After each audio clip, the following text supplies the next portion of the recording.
जय श्री राम सभी को। आज हम जानेंगे कि पितरों के बंधन को कैसे दूर किया जाता है। सबसे पहले हमें उस सिम्टम के बारे में, लक्षण के बारे में जो पितृबंधन के बारे में बताते हैं। देखिए, पितृबंधन सभी प्रकार के दोषों को ही पितृबंधन कहा जाता है। कुछ लोग तांत्रिक क्रियाओं के द्वारा पितरों का बंधन, उनको शपथ आदि दिला करके बंधन में कर देते हैं या बांध देते हैं, ऐसा माना जाता है। कई बार हमारे घर की अशुद्धि की वजह से पितृदोष है वो बन जाता है। और भी पितृदोष बनने के बहुत से कारण होते हैं। पूर्व जन्म में हमारे द्वारा अपने पूर्वजों का अपमान किया गया हो, अपने माता पिता का अपमान किया गया हो, किसी वृद्ध का अपमान किया गया हो, इससे भी इस जन्म के अंदर पितृदोष बनता है और उसके परिणाम हमें भुगतने पड़ते हैं। जैसे कोई संतान दोष है, कार्य में अड़चन आना है, कर्ज का बढ़ना है, घर ना बन पाना है, इस प्रकार के जो दोष है वो दिखाई देते हैं। कार्य के आगे बढ़ने में और तरक्की के अंदर, उन्नति के अंदर जो है वो बहुत समय लगता है। तो ऐसे जो कारण है वो पितृदोष के द्वारा निर्मित होते हैं। तो कैसे उनको दूर किया जाए। और पितृशक्ति ऐसी शक्ति है जो हर प्रकार की नकारात्मक शक्ति को घर के अंदर प्रवेश करने से रोकती है। पितरों के बंधन को, या उनकी शक्ति क्षीण हो गई है पितरों की, उसको हमें दोबारा से सशक्त बनाने के लिए या पितरों के बंधन को खोलने के लिए हमें क्या करना चाहिए, इसके बारे में आज हम बताएंगे। पितरों के किसी भी प्रकार के बंधन को खोलने के लिए या उनको शक्ति दिलाने के लिए या पितृदोष से मुक्ति पाने के लिए श्रेष्ठ जो उपाय होता है मूल भागवत का पाठ। मूल भागवत यानी कि संस्कृत के अंदर भागवत का पाठ, हिंदी में भी आप कर सकते हैं।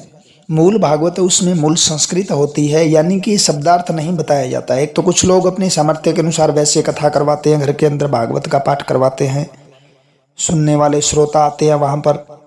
और मूल पाठ है जिसमें एक व्यक्ति अकेला भी कर सकता है। कुछ लोग जो सामर्थ्य हो तो 5 ब्राह्मणों के द्वारा भी साथ में गायत्री जाप आदि करवाते हैं, मूल भागवत का पाठ करवाते हैं। लेकिन आप क्या कर सकते हैं, मूल भागवत खुद जो है वो पढ़ सकते हैं। 7 दिनों के अंदर उसको पढ़ा जाता है।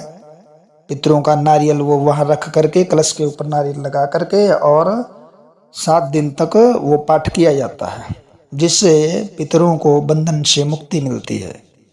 वो भी अगर नहीं कर सकते हैं तो श्रीमद् भागवत गीता का पाठ, गीता जी का पाठ है वो आप करें पितरों के नाम का।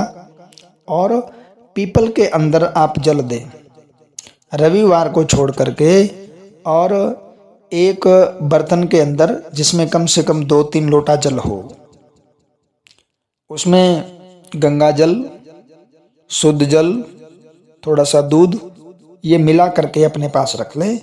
गीता जी का पाठ करें, 1, 2, 3, 4 जितने भी पाठ कर सकते हो। और 11 दिन तक, नियमित रूप से 21 दिन तक या 1.25 महीने तक, जब तक आप कर सकते हैं वो पाठ करें। और दीपक जो है जा करके पीपल वृक्ष के नीचे जला दें, और जल है वो जड़ में डाल दें और परिक्रमा करें। वहाँ पर आप कुछ धान्य भी लेके जा सकते हैं, जैसे सप्तधान्य आदि है वो वहाँ पर आप बिखेर दें, पक्षियों आदि के लिए या कीड़े मकोड़ों के लिए। इससे क्या होता है कि आपका जो पितृदोष है वो दूर होता है। इसके अलावा आप पक्षियों को पानी रख सकते हैं, कौओं को खाना दे सकते हैं। ना दे तो भी कुछ बात नहीं है, लेकिन अगर हम करें तो कर सकते हैं। इससे भी हमारा जो पितृदोष है वो दूर होता है। वृद्ध जनों की सेवा करें, माता पिता की सेवा करें, और बुजुर्ग जो है उनकी आप सेवा करें, तो इससे हमारा जो पितृदोष है उसके ऋण से मुक्त होते हैं। क्योंकि हमारे ऊपर देव ऋण है, ऋषि ऋण है, पितृ ऋण है, ये ऋण होते हैं और इनको उतारना अति आवश्यक होता है। हमसे पहले जितने भी गए हुए होते हैं, हमारे परिवार के सदस्य जो गुजर चुके हैं, वो सब के सब हमारे पितरों में आते हैं। कईयों का कुल पितर होता है, सभी का एक होता है। और कईयों के 2 पितर भी होते हैं, 3 पितर भी होते हैं। और कईयों के पितर ना भी हो तो भी हमारे पूर्वज हैं जो भी प्रेत गति के अंदर हो सकते हैं, उनके निमित्त भी ये उपाय किया जाए तो 100% लाभ होता है। वो बंधन से मुक्त होते हैं, हमें आशीर्वाद देते हैं, और इससे हमारा घर भी जो है वो नकारात्मक शक्ति से बचा रहता है। तो ये हमने पितरों के बारे में बताया। और भी आपने कुछ पूछना हो तो आप कमेंट बॉक्स में कमेंट करके पूछ सकते हैं। 7 दिन तक कम से कम आप भगवत गीता जी का पाठ, या 18 दिन तक कर सकते हैं। एक पाठ करें तो वैसे आप 5 दिन में पूर्ण कर सकते हैं, नहीं तो केवल अमावस्या को भी आप कर सकते हैं पाठ करके, या बिना पाठ किए भी अगर आप पीपल को जल देते हैं तो इससे भी हमारे जो पितरों का बंधन है वो खुलता है। इसके अलावा हनुमान जी के हम 11 पाठ हनुमान चालीसा के कर सकते हैं, जैसे अमावस्या को हमने किए, या हमने कृष्ण पक्ष में श्राद्ध पक्ष में किए। हनुमान जी से हमने प्रार्थना की कि हे हनुमान जी, आप हमारे पितरों के बंधन को खोलिए, हम आपके ये पाठ करते हैं, ये पितरों को अर्पण हो। और अंत में आप जो भी पाठ करें, गीता जी का पाठ करें, हनुमान चालीसा का पाठ करें, मूल भागवत का पाठ करें, तो वो पितरों के निमित्त अर्पित कर दें कि हे विष्णु भगवान, नारायण भगवान, हम अपने पितरों के लिए ये अर्पण करते हैं। वो किसी भी प्रकार के बंधन में हो तो वो बंधन मुक्त हो, और कोई भी प्रकार का दोष हो वो दूर हो।